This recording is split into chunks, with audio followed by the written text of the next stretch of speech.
Well, welcome to another episode of Wind Down Wednesday. This week, have another special guest. And Joe, thanks for coming back. Really appreciate it. No problem. I think that all of my visits kind of usher in a new era of doom and gloom in the mortgage market, don't they? I think so. I mean, I woke up this morning, I heard news about the BOE's intervention into the market and how the mortgage market's it's been going up and down, very volatile. So I definitely appreciate your availability. I know we've talked a few times recently about buyers that I'm working with and helping them get a mortgage, but also about assumable loans.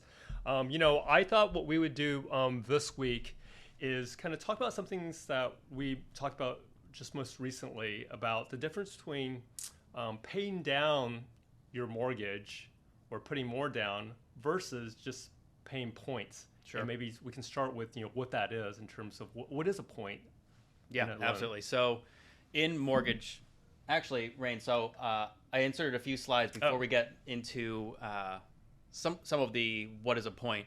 Just kind of wanted to cover what I alluded to in the intro. And, buyers are going to be seeing that interest rates are going to be quoted to them high sixes, low sevens now, which has been a shock to many people who started off buying in the late summer season when we were still offering rates in the fives.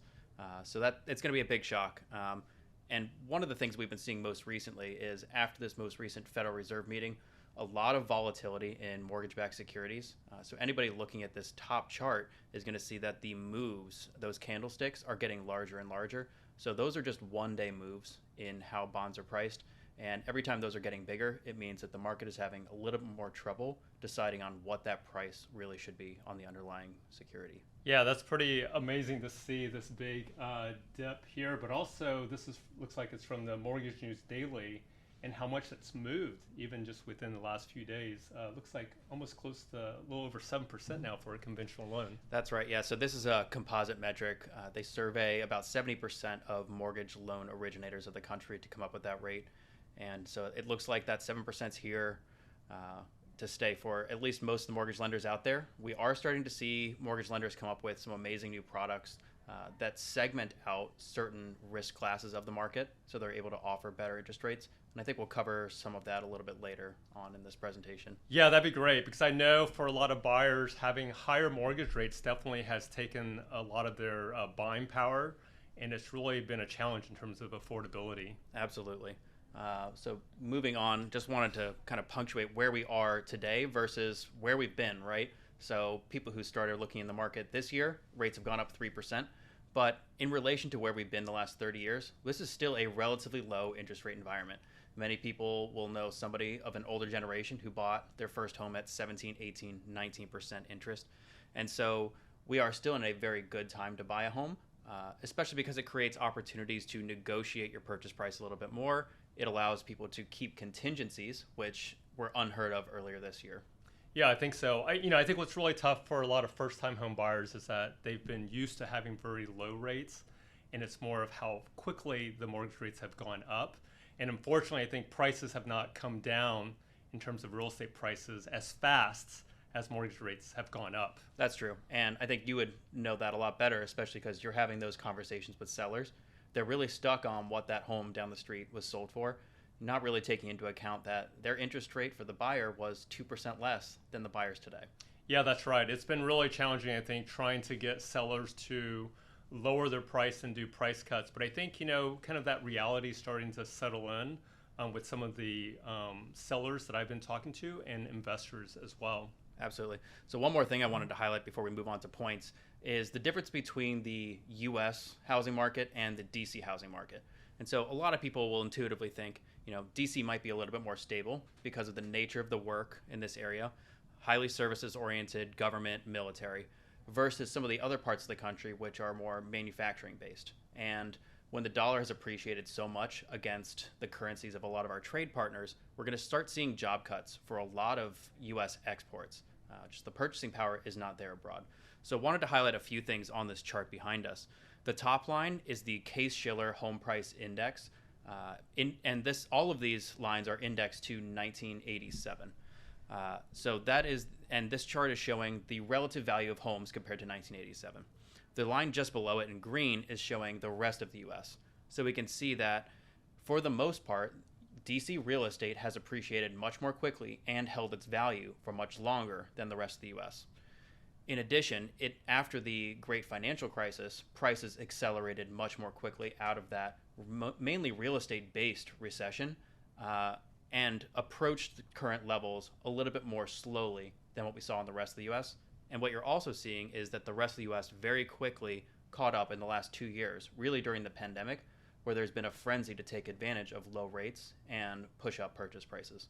Yeah, I think after living here since 2006, I've lived through a few cycles in this area, and I definitely agree with you, Joe, that there's a little bit more stability here, especially with the government and with the military as personnel are PCSing from one base to another. I'm hoping that just like last time when there was a recession in the U.S., this area will be somewhat resilient and kind of shielded from some of the things that are happening outside of this area. Absolutely.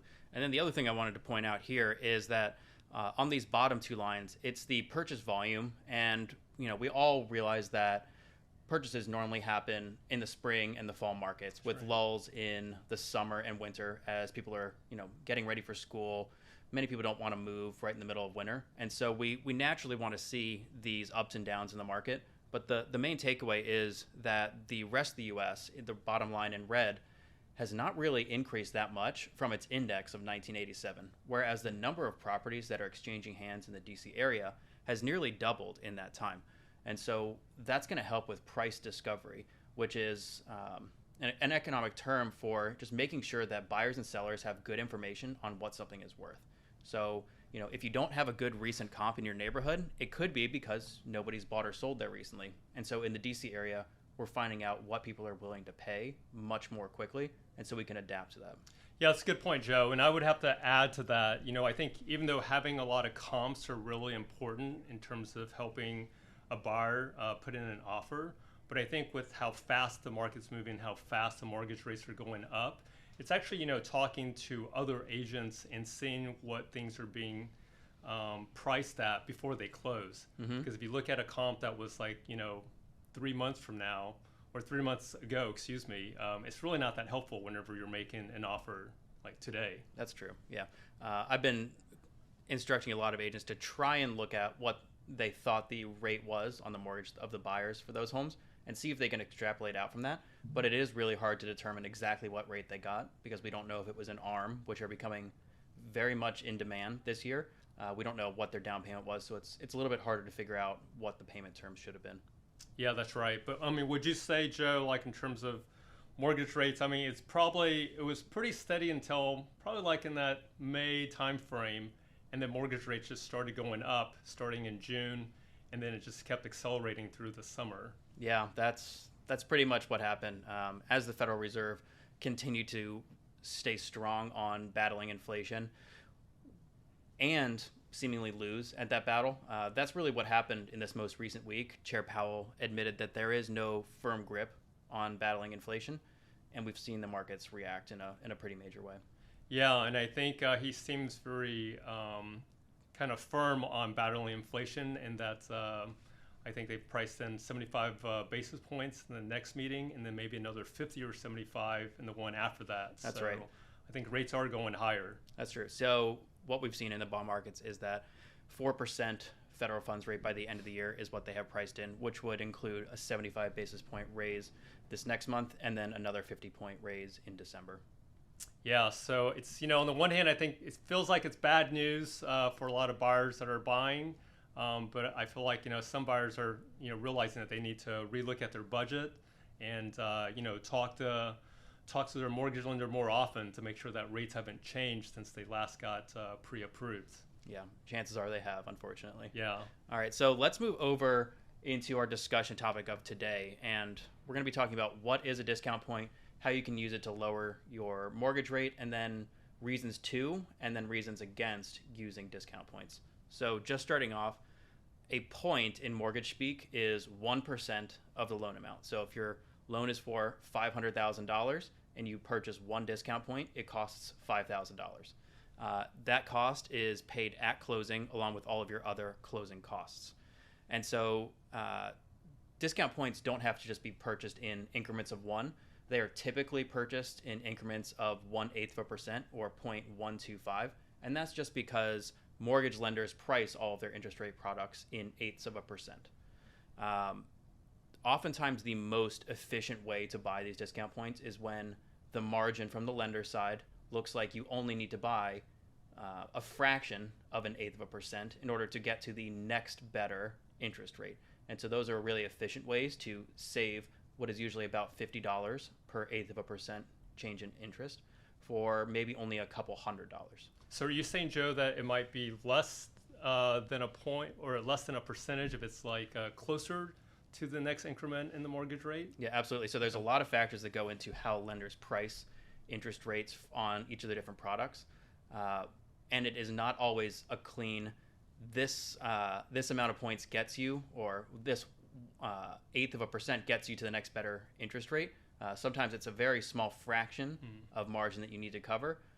And in those cases, the lenders can eat the difference and cover the cost, or ask the borrower to come up with might be just a couple $100s in order to offer that rate that's significantly better. Right. Well, that's good to know. It sounds like these are just good rule of thumbs in terms of trying to understand what a discount point is in a loan. Yeah. And so when we're thinking about, if I purchase 1 point and then if I'm thinking about purchasing 2 points, is the incremental gain going to be the same?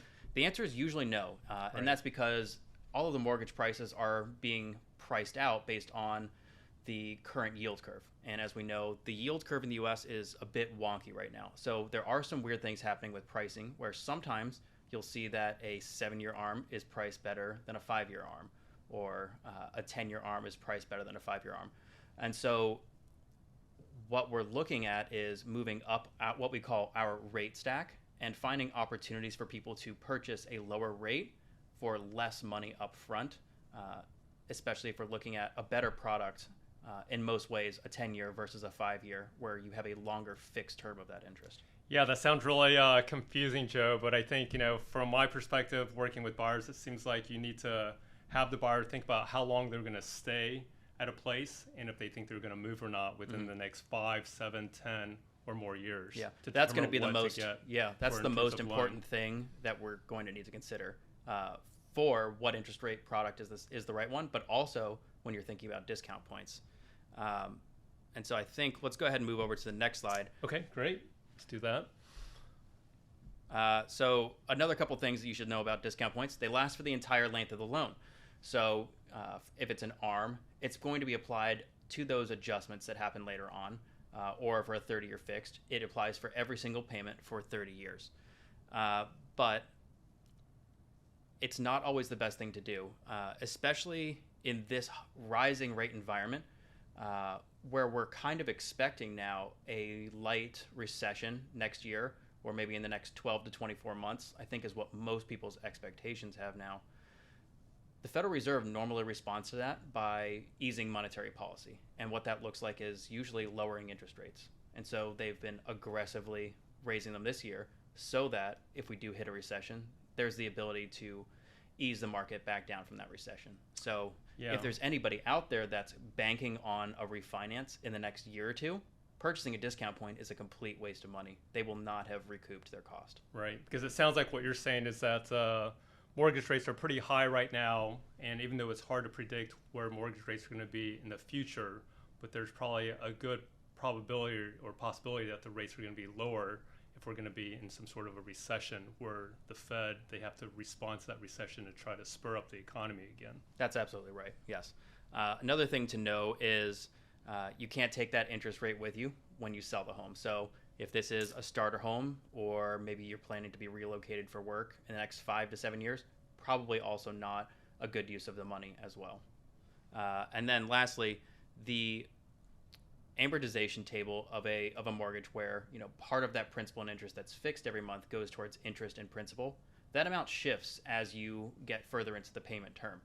And so if you're saving $50 on your mortgage payment, that's not equally applied to savings on interest and on principal. It's heavily weighted towards interest in the early years of a mortgage. So what you're really doing is saving on interest paid to the bank, but you're not putting any more money into the equity of your home, which is what most people are really trying to achieve. Yeah, I see. I'm sure you're going to explain it more in detail, Joe, but I was just thinking that especially in kind of more difficult economic times. Perhaps a lot of families, I know including myself, you want to have a little bit more of a buffer of cash, available. So just in case there's some sort of emergency, that you can decide, what to do with it versus spending it right now to kind of buy down like a point for a house that you're buying. Yeah, absolutely. In general, we're cautioning people to make sure they have ample reserves right now, especially because we're not exactly sure which parts of the economy are going to be hardest hit in this downturn. And in general, with rates relatively low, you're still getting a really good return on your money when you're borrowing at 5, 6, 7% in the mortgage market. Yeah, and I think with that being said, though, there's definitely a lot of opportunities, though, to negotiate what I would call a seller subsidy, where we can get the seller to help pay for the points or help pay for closing costs. So I think, negotiations becoming more and more important in today's market, especially as kind of sellers are kind of settling into this new reality and buyers are really looking for a bargain. That's absolutely true. The cost of those points, since they're paid out of closing costs, can be covered by the seller from concessions. So that is a really good way for them to add value for the buyer for sticking with the transaction that they may be getting ready to walk away from. Yeah, that's great. Let's move on to this next slide. Okay. And this is where we really talk about what the real cost is, or the real benefit is, of purchasing a point. So we had those rules of thumb earlier, where 0.1% in interest rate is worth about $50 a month. And so what we're really looking at is a payback period, depending on exactly what you're paying and how much the rate goes down, which is also nonlinear, is somewhere between 5 and 10 years. Just a rough ballpark there. So anybody who's going to be in this home less than 5 years, throw discount points out the window immediately. It's not for you. That next category, 5 to 10 years, possibly. Let's look at the rest of the list, right? Could it be better spent on reducing the principal amount of the loan? And I think that that's really where this calculation needs to be done in a more nuanced way than what most people are doing. So most people would compare the base case of my mortgage is X. If I purchase one discount point, it's X minus 1. Okay, so I'm saving $50 a month, and the payback period is just that $50. How many months do I need to recoup the total amount outlaid? So in the example I provided here, it was a $500,000 loan, pretty typical in this area, where you used half a discount point to bump the rate down 1/8%. So you're saving $50 a month. It takes 63 months to recover that cost. So right about 5 years, like we said. But the real case that you should be comparing that new rate to is what would have happened if you spent that $5,000 on reducing the principal balance of your loan instead of purchasing the discount point.